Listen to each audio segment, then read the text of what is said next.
কিছুতেই দারিদ্রতা দূর হচ্ছে না, আর্থিক উন্নতি হচ্ছে না, ভীষণভাবে টেনশনে আছেন, যা রোজগার হচ্ছে তার থেকে বেশি অর্থ আপনার ব্যয় হয়ে যাচ্ছে।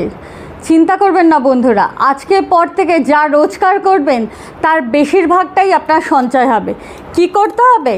তার জন্য অতি অবশ্যই ভালো করে বুঝে নেবেন। একটি লাল কাপড় নেবেন, হ্যাঁ বন্ধুরা, একটি লাল কাপড় নেবেন এবং তার মধ্যে 5টি হলুদ রাখবেন, 5টি কড়ি রাখবেন এবং 5টি লবঙ্গ রাখবেন। সমস্ত জিনিসগুলো এক জায়গায় করে বেঁধে আপনি যেখানে আপনার টাকা পয়সা রাখেন, সেটা আপনার অফিসে হতে পারে, আপনার বাড়ির আলমারি হতে পারে বা দোকানের ক্যাশ বাক্স, সেখানে রেখে দেবেন।